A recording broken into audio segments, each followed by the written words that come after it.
ప్రతిదీ పక్కదారి పట్టించే విధంగా ప్రజలకు అందరికీ అర్థమవుతున్నా కానీ నిజంగా ఎట్లుందంటే ప్రస్తుత పరిస్థితి నరాలలో బ్లడ్ లేకుండా ఏం చేయలేం పొజిషన్లో మేము ప్రతిపక్ష నాయకులుగా ఏమైనా మాటలే తప్పితే, ఎందుకంటే ఇంకేం చేయలేం పరిస్థితులు ఉన్నాం. ఇంకేదైనా ప్రజల మీద నాయకుల మీద ఒత్తిడి చేద్దాం, కాంగ్రెస్ ప్రభుత్వం మీద ఏమైనా ముట్టడిలు ధర్నాలు ఏమైనా పెట్టుకుంటే ఏమంటే పోలీసు వాళ్ళని పంపిస్తారు, ఇంట్లోనే అరెస్ట్ చేపిస్తారు మమ్మల్ని. ఏ విధంగా కూడా నిజంగా చెప్తున్నా కదా, ఎంత చేసినా కానీ నిజంగా చెప్తున్నా, ఈయన ముఖ్యమంత్రి నేను మోజుపడుతున్నాడు, మీ మంత్రులమైన వాళ్ళు మోజుపడుతున్నారు. ఏ శాఖ అయినా తీసుకోండి, మేము మంచిగా ప్రజాభవనం పేరు పెట్టారు ఇప్పుడు దానికి, ఆ ప్రజాభవన్లో కూర్చున్నాను బట్ట విక్రయార్కు అంటుండు. కానీ ఇది చీకటి రోజులుగా ప్రజలు ముద్రేస్తారు. ఈ ఎరా మొత్తాన్ని కూడా తెలంగాణకు ఒక చీకటి రోజులుగా, ఈ 5 సంవత్సరాలు చీకటి రోజులుగా తెలంగాణ ప్రజలు ముద్రేస్తారు. అట్లా ముద్రపడ్డదంటే నిజంగా అంతకన్నా పెద్ద తలవంపు వాళ్ళకు ఉండనే ఉండదు.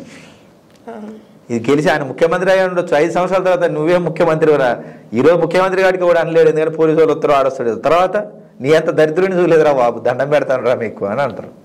ఆ స్థాయికి ఎందుకు దిగజారాలే?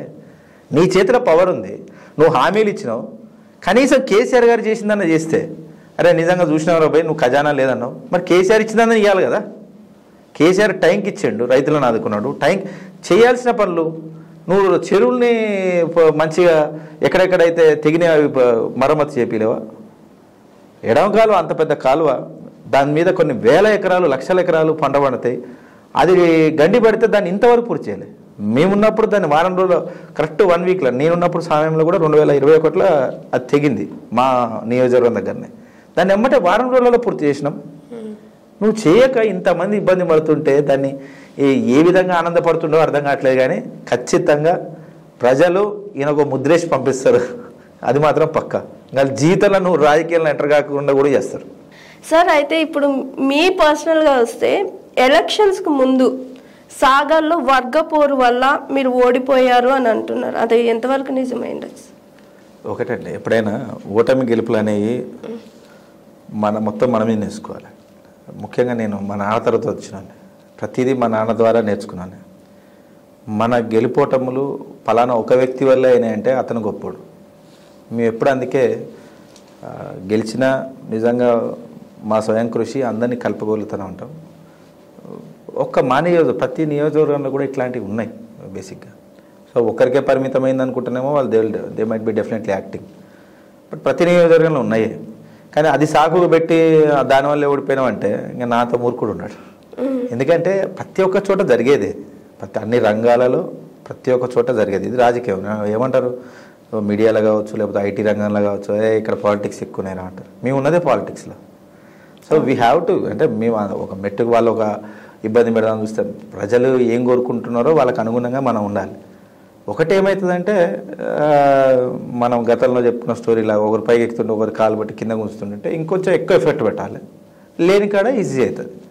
సో ఇవన్నీ మారాలంటే నిజంగా పార్టీలో ఇప్పుడు మన కేటీఆర్ గారు కూడా వివిధ ఇంటర్వ్యూలో మొన్న రీసెంట్ ఇంటర్వ్యూలలో చెప్పినారు, గత 8 నెలల్లో ఇచ్చిన ఇంటర్వ్యూలలో చాలా చోట ఖచ్చితంగా ప్రణాళికబద్ధంగా ఒక సిస్టమేటిక్గా పార్టీని ఏ విధంగా ఒక సెగ్రిగేటెడ్ పద్ధతిలో చాలా దీన్ని పార్టీని తీర్చిదిద్దడానికి వాళ్ళు ముందుకు వస్తున్నారు. కాబట్టి మాకు కూడా నమ్మకం ఉంది ఇట్లాంటి మళ్ళీ ఇంకా సమస్యపోతాయి. ఎందుకంటే చాలామంది ఎవరైతే ఇట్లా గాలిగా ఉన్నారో వాళ్ళందరూ చాలామంది కూడా చాలా పార్టీలు మారడం కానీ ఇదివరకు ఇట్లా చేయడం కానీ చాలామంది చేసినారు. కాబట్టి మళ్ళా పార్టీ పూర్వవైభవం రావడం కోసం కావచ్చు, ఇంకా మళ్ళీ వచ్చే ఫ్యూచర్లో ఎప్పుడు కూడా ఇట్లాంటి సంఘటనలు పునరావృతం కాకుండా ఖచ్చితంగా ఒక స్టాన్స్ తీసుకొని దీన్ని ప్రణాళికబద్ధంగా నిర్మిస్తారన్న నమ్మకం మాకు కూడా ఉంది. వాళ్ళకు కూడా ఇప్పుడు సమయం దొరికింది, పార్టీకి మాకు సమయం దొరికింది, ఖచ్చితంగా ఆ విధంగా చేస్తాం.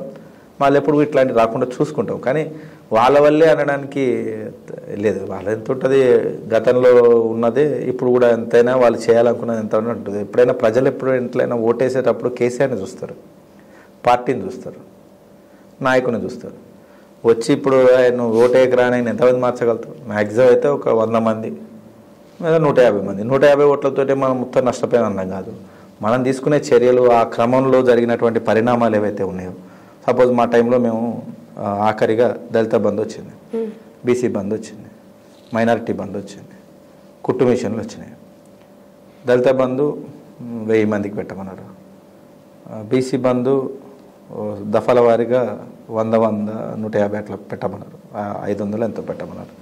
మైనారిటీ బంధు అదేవిధంగా సేమ్. కానీ మా దగ్గర సంఖ్య ఎంత ఉంటుంది? ముస్లిం మహిళలు సపోజ్ ఒక 5000 వేసుకున్నాం, 2500 మంది వేసుకున్నాం. ఒక 100 కుట్టు మిషన్లు వచ్చినాయి. వాళ్ళేనా బీసీ బంధు ఒక 500 మందికి ఇవ్వగలిగినాం. ఇచ్చినప్పుడు ఏమైంది? బీసీలు మొత్తంగా కలిపితే దాపు 1,50,000 పైగా, 1,20,000 పైగా వాళ్ళే. సో వాళ్ళందరిలో వాళ్ళేనా? వాళ్ళకి ఎందుకు ఇవ్వాలి? మా కులం ఎందుకు రాదని కొంతమంది. ప్రధాన కులాలు ఏవైతే ఉన్నాయో మాకెందుకు రాదు? ఈ కులాల సెగ్రిగేటెడ్ చేసి వాళ్ళకే ఎందుకు ఇస్తున్నారు? ఇవన్నిటిని చర్చించడానికి సమయం ఉండే. ప్రతిదానికి యాక్చువల్గా చాలా మంచి పథకాలు ఇవన్నీ. కానీ ఏమైందంటే మాకు బీఫామ్ రావడం, అదే టైంలో సెలక్షన్ జరగడం. మీరు అన్నట్టు ఏదైతే వ్యతిరేక వర్గం అన్నారు కదా, వీళ్ళు ఏం చేయొచ్చు? సింపుల్ కదా, ఇప్పుడు జస్ట్ పెట్రోల్ పోయడమే. అయ్యో మాకు రాలే కదా అన్న అంటే, నీకు రాలేదా? నీ పక్కింటికి వచ్చిందంటే అయిపోయాయి. అవునా? వానికి వచ్చిందా? నీకు రాలేదు. ఇట్లా అగిపూలు వేసి ఎవరు అప్పుడు ఏమవుతుంది? కొంచెం బాగుంటుంది, బగ్గు అంటది. ఆ బగ్గు అన్నప్పుడు ఏమైందంటే ఒక కాలనీ నాకు ఒకసారి గుర్తు, దళిత బంధు ఒక ఊర్లో మేము మా మంత్రి గారు చాలా సెగ్రిగేటెడ్ చెప్పారు. అట్టడుగు నుంచి సెలెక్ట్ చేసుకుంటూ వద్దాం, రాజకీయాలకు అతీతంగా ఉండాలి, కేసీఆర్ గారికి మచ్చ రావద్దు, మనం గెలవాలంటే ఎవరైతే ఇబ్బంది పడుతున్నారో, పేదరికంలో ఉన్నారో వాళ్ళని ఫస్ట్ సెలెక్ట్ చేద్దాం అన్నారు. ఉద్యోగకారులు ఉంటారు, వాళ్ళకు కూడా సెలెక్ట్ చేద్దాం. ఎప్పటి నుంచో దళిత సమాజ వర్గం కోసం కొట్లాడుతున్నారు, వాళ్ళు చాలామంది ఇల్లులు అమ్ముకున్నారు, వాళ్ళని కూడా సెలెక్ట్ చేద్దాం. తద్వారా మనకు మచ్చ రాకుండా ఉంటుంది. అది కాంగ్రెస్ పార్టీ అయినా ఇద్దాం, కాంగ్రెస్ పార్టీ అయినా ఇద్దాం, వాడు ఏ పార్టీలోనే ఇద్దాం. తద్వారా మనకి మచ్చరాదు. ఎందుకంటే వాళ్ళు దళిత జాతి కోసం రకరకాల వాళ్ళ ఆర్గనైజేషన్స్ పెట్టుకుని కొట్లాడుతున్నారు, చాలామంది ఆస్తులు అమ్ముకున్నారు. వాళ్ళకి ఇద్దామంటే మా నియోజకవర్గం ఎవరినైనా పోయి అడగండి. నేను ప్రతి ఒక్క పార్టీ వాళ్ళని పిలిచి మీ దాంట్లో అత్యధికంగా ఇబ్బంది పడ్డ వాళ్ళు ఎవరు లిస్ట్ చేయండి అని చెప్పినాం. అందరికి ఇస్తూనే మళ్ళీ ఈ కింది నుంచి వద్దాం, అట్టడుగు నుంచి ఎవరైతే చెప్పులు కొట్టుకుంటున్నారో, ఇంకా డప్పులు కొట్టుకుంటూ ఉన్నారో వాళ్ళ నుంచి ఇద్దామని చెప్పేసి ప్రతి ఊరి నుంచి లిస్ట్ అడిగాను. అంతా తీసుకున్నాం, బాగానే ఉంది. ఒక ఊరి నుంచి నా దగ్గరికి నైట్ 8 o'clock 3 ఆటోలలో మహిళలు వచ్చినారు. వచ్చి సార్ మా దగ్గర మొత్తం 6 వస్తున్నాయంట సార్ అన్నారు. అమ్మ ఏమైంది మీ ఊరు లిస్టు? అమ్మ ఈ పార్టీ వాళ్ళు ఇది ఇచ్చారు, ఇట్లా ఈ ప్రాతిపదికన ఇస్తున్నారు. ఎందుకంటే చెప్పాలి, ఎలక్షన్ పోతున్నా నేను విత్ ఇన్ 1 month వాళ్ళే నాకు ఓటేయాలి. చాలా సామరస్యంగా అంతమంది మహిళలు వచ్చినందుకు చాలా ధన్యవాదాలు అమ్మ. నాగార్జున సాగర్ నియోజకవర్గంలో దళిత మహిళలు ఇంతమంది రాత్రిపూట ధైర్యంగా నా దగ్గరకు వచ్చి మీరు అడుగుతున్నారంటే చాలా సంతోషంగా ఉంది. కానీ ఈ ప్రాతిపదికన చేస్తున్నాం అని చెప్పినాం. కానీ అర్థం చేసుకునేటోళ్ళు వీళ్ళు అర్థం చేసుకున్న సపోజ్ 20% అర్థం చేసుకున్నాం. మిగతా వాళ్ళు ఏం చేస్తారు? సాల్తీ ఇస్తే అందరికి రావాలి, లేకపోతే ఎవరికి ఇవ్వద్దు. ఇస్తే అందరికి ఇవ్వాలి, లేకపోతే ఇవ్వద్దు. ఏంటంటే 1000.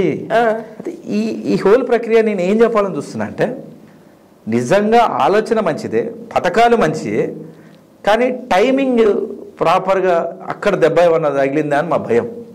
ఎందుకంటే అన్ని విధాలుగా కేసీఆర్ గారి ఆలోచనలు చాలా మంచి ఆలోచనలు. ఆయన ఎన్నో అమలు చేస్తే చూసినా కదా. డ్రా పద్ధతి మంచిదే, డైరెక్ట్ వేయడం మంచిదే, కానీ జనాల ఆలోచనలు ఏ విధంగా దాన్ని నెగిటివ్ సైడ్ తీసుకుపోవచ్చో కాంగ్రెస్ వాళ్ళు దాన్ని కనిపెట్టడం, లేదా మీరు అన్నట్టుగా మనం నోడగొట్టాలని చాలా ఈజీ. ఎవడన్నా బాధలు ఉన్నానుకో, ఏమైందిరా అంటే ఏముందన్న మొన్న పోతే ఎమ్మెల్యే గారు డైరెక్ట్గా సీఎంఆర్ఎఫ్ పెట్టిండు. సీఎంఆర్ఎఫ్ పెట్టి ఆయన నన్ను వచ్చి ఏమంటున్నా అంటే, ఏమన్నా నువ్వు పోతావరా, మనకి ఎట్లుండాలి కదరు, పోతావా మనం అట్లా అంటే, అంతేనా అన్న, అయితే పోనన్నా. అది రెచ్చగొట్టడం ఈజీ. వాళ్ళ హ్యూమన్ ఎమోషన్స్తో వాళ్ళు గేమ్ ఆడారు. Hi, this is Swathi. Like చేయండి, షేర్ చేయండి, కమెంట్ చేయండి అండ్ సబ్స్క్రైబ్ చేయండి GR TV. Hi, this is Monica. Please like, share and subscribe GR TV.